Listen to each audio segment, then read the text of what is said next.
Good news, Hyderabad ORR కి అతి చేరువలో విల్లాస్ ఏపీఆర్ ప్రాజెక్ట్స్.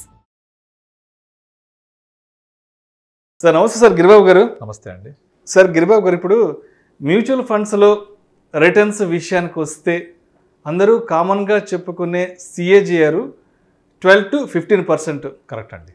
అసలు ఎంత పర్సంటేజ్లో రిటర్న్స్ వస్తే మనం కరెక్ట్ రిటర్న్స్ని అందుకున్నట్లు? అయితే ఒకప్పుడు అసలు ఈ రిటర్న్స్ అనేవి ఏ విధంగా ఉండేటివి, ఈ రిటర్న్స్ పట్ల పబ్లిక్ మైండ్ సెట్ కూడా ఒకప్పుడు అసలు ఎలా ఉండేది? చాలా మంచి క్వశ్చన్ అడిగారండి. నార్మల్గా 12 to 15% రేట్ ఆఫ్ రిటర్న్ అనేది మీకు కాంపౌండింగ్ ఫ్యాక్టర్లో చాలా మంచి రిటర్న్ అది. సో నార్మల్గా దీనికి ఒక క్యాల్కులేషన్ చెప్తాను. మీ దగ్గర ₹1,00,000 ఉన్నాయి, మీరు తీసుకెళ్ళి safest bank PSU State Bank of India దాంట్లో డిపాజిట్ చేయండి. సంవత్సరానికి ఎంత వస్తుంది? ఆన్ అండ్ యావరేజ్గా 6% ఉంది. ఇప్పుడు 6.5, సీనియర్స్ అయితే 7%, అరౌండ్ 6 అనుకుందాం. సేఫ్. కానీ అది ఇన్ఫ్లేషన్ బీట్ చేస్తుందా? చెయ్యదు. సో మనం ఏం చేద్దాము, ఆ 6% వద్దు అని చెప్పేసి మీ ₹1,00,000 ఎవరికైనా అప్పిచ్చామనుకుందాం. లెండింగ్ ఎంత ఇస్తారు? ధర్మ వడ్డీ అనుకుంటే ₹2 ఇంట్రెస్ట్, ₹2 కామన్గా. ₹2 వడ్డీ అంటే సంవత్సరానికి పర్సంటేజ్ ఎంత? 24%. కానీ ఎంత రిస్క్ ఉంటుంది అందులో? మీ ప్రిన్సిపల్ కూడా గ్యారంటీ ఉండదు. మీరు తీసుకునేప్పుడు విష్ణు గారు మీరు ఇచ్చారు దేవుడు అండి అంటారు, మళ్ళీ రిటర్న్ ఇవ్వండి అంటే అరే ఇస్తామయ్యా ఇప్పుడు లేవు ఏం చేస్తావు, మీరు దయ్యంలా కనబడతారు. కనుక అంత రిస్క్ ఉంటుంది ఇక్కడ. మనస్పర్ధలు వచ్చేస్తాయి, చాలా వచ్చేస్తాయి. ఈ 6% ఎంత సేఫో 24% అంత రిస్క్. అయితే మనకు ఆ రిస్క్ వద్దు. మనం ఏం చేద్దామంటే అంత రిస్క్ ఉన్న 24% వద్దు, ఇంత సేఫెస్ట్ ఉన్న 6% వద్దు. మనము ఎంత రిటర్న్ వస్తే మరి సాటిస్ఫై అవుతాం? ఒక క్యాల్కులేషన్ ఉంది. You make the average of risk full and risk free. ఎట్లా అంటే 6% రిస్క్ ఫ్రీ, 24% రిస్క్ ఫుల్ కలపండి 30%, యావరేజ్ చేయండి 15%. అంటే 15% కనుక రిటర్న్ వస్తే this is the average of risk full and risk free. ఇక డౌన్ సైడ్ ఎంత కనీసం రావాలి అంటే, నేను బ్యాంక్లో పెడితే 6 వస్తుంది కదా, నేను బ్యాంక్లో పెట్టకుండా ఇక్కడికి వచ్చాను కాబట్టి stock market is subject to market risk కాబట్టి ఎంత కొంత రిస్క్ తీసుకుంటే రివార్డ్ కూడా రావాలి నాకు. Always risk should pay reward. కనుక మినిమం బ్యాంక్ 6 కంటే కనీసం డబల్ రావాలి అంటే 12%. So 12% minimum on lower side, higher side risk free and risk free యొక్క యావరేజ్ 15%. సో 12 to 15% కనుక నేను సాధించగలిగితే my returns are always excellent and good. అయితే మీరు చెక్ చేసుకుంటే 1995, 96 అంటే ఇక్కడ నుంచి ఒక 25 సంవత్సరాలు వెనక్కి వెళ్తే 94, 95 ఆ టైంలో వెళ్తే మనకు పిఎస్యు బ్యాంకులు, పోస్ట్ ఆఫీసు, తర్వాత కొన్ని గవర్నమెంట్ బ్యాంక్స్ దాదాపుగా 12-13% వడ్డీ రేట్ ఇచ్చేవి. ఈవెన్ పీపీఎఫ్ కూడా మోర్ దెన్ 12% ఇంట్రెస్ట్ ఉండేది ఆ టైంలో. 1980s, 90sలో 12% పీపీఎఫ్ కూడా 12 ఇంకా ఎక్కువ ఉండేది. అండ్ ఎల్ఐసిలో పెన్షన్ పాలసీస్ కొన్ని మోర్ దెన్ 12 ఉండేవి. అలా అప్పుడు కట్టిన వాళ్ళకి ఇప్పటికీ 12% వస్తూ ఉంటుంది. ఇక కోఆపరేటివ్ బ్యాంక్స్ మోర్ దెన్ 15 ఇచ్చేవి. ఎన్బిఎఫ్సిస్ లైక్ శ్రీరామ్ కానివ్వండి, ఇంటిగ్రేటెడ్ కానివ్వండి, కొన్ని రకాల ఎన్బిఎఫ్సిస్ దాదాపుగా 18-20% ఇంట్రెస్ట్ రేట్ కూడా ఇచ్చేవి. ఎప్పుడైతే 18, 20, 12, 13 ఈ పర్సెంటేజ్ వచ్చిందో common man is very happy. అసలు వాళ్ళు వేరే పక్క చూపులు చూసేవాళ్ళు కాదు. బ్యాంకులు పోస్ట్ ఆఫీస్లోనే వస్తుంది, కొంచెం రిస్క్ తీసుకుంటే కోఆపరేటివ్ బ్యాంక్స్ 15 ఇస్తున్నాయి, ఇంకొంచెం రిస్క్ తీసుకుంటే మీకు ఎన్బిఎఫ్సిలు లైక్ 18-20 ఇస్తున్నాయి. సో నేను చెప్పాను ఫార్ములా 12-15 అది వచ్చినంత కాలం ఏ ప్రాబ్లం లేదు, అందరు హ్యాపీగా ఉన్నారు అక్కడ. ఎప్పుడైతే ఒక దేశం అభివృద్ధి చెందుతూ ఉంటుందో అక్కడ ఒక 3 ఫ్యాక్టర్స్ మనం గమనించాలి. డిపెండెన్సీ ఆన్ అగ్రికల్చర్ తగ్గుద్ది, ఇంట్రెస్ట్ రేట్స్ తగ్గుతూ ఉంటాయి, and dependency on service sector పెరుగుతూ ఉంటుంది. సో ఈ 3 ఫ్యాక్టర్స్ ఒక దేశం అభివృద్ధి చెందుతుంది అని చెప్పడానికి సూచికలు. సో మీరు ఇండియా తీసుకోండి, ఇక్కడ మనకు అగ్రికల్చరల్ డిపెండెన్సీ తగ్గుతుందా? రాను రాను క్లియర్ కనిపిస్తుంది. ఒకప్పుడు 70% డిపెండెన్సీ, వాళ్ళ 45కి వచ్చేసాం. అలాగే సర్వీస్ సెక్టర్ డిపెండెన్సీ ఒక 20 సంవత్సరాల క్రితం లెస్ దాన్ 10% ఉండే, ఇవాళ 40%కి వచ్చేసాం. Interest rates తగ్గిపోతున్నాయా?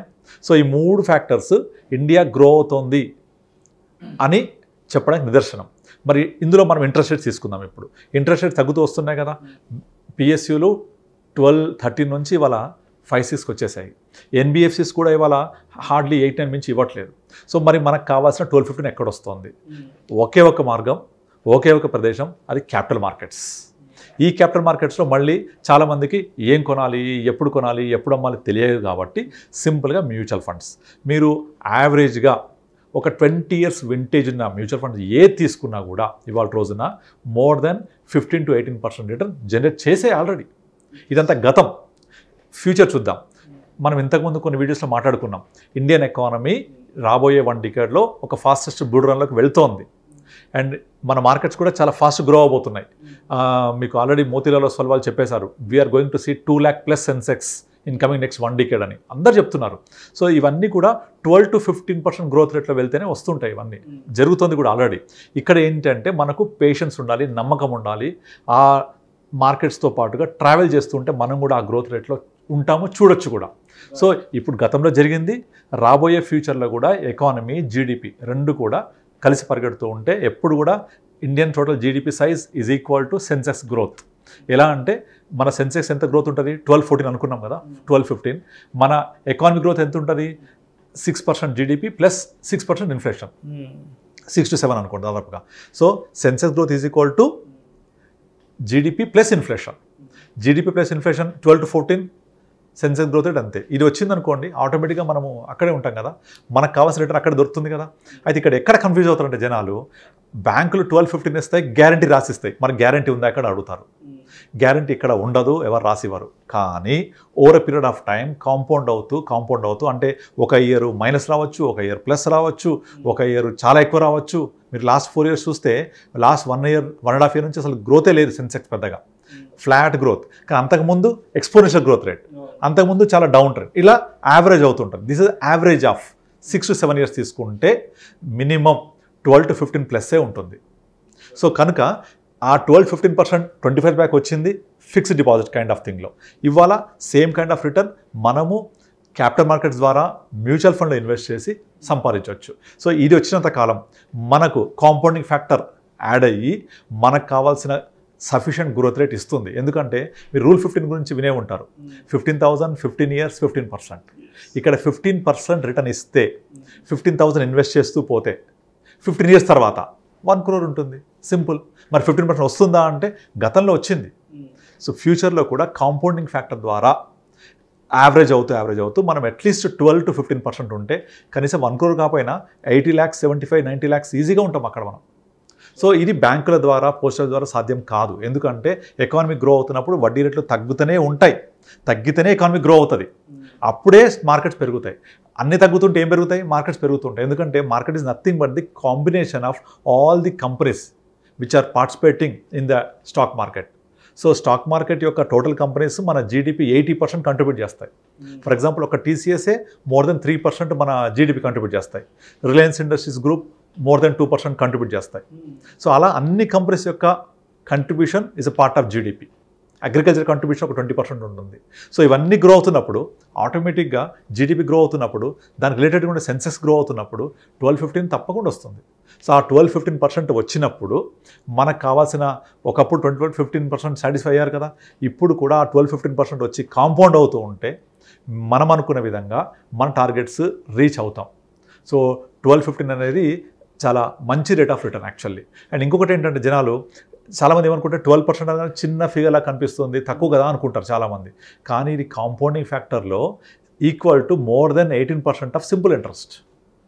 Simple interest compounding interest ఉంది కదా, ఆ సింపుల్ ఇంట్రెస్ట్ ఒక 18% అవుతే కాంపౌండింగ్ ఫ్యాక్టర్ 12%.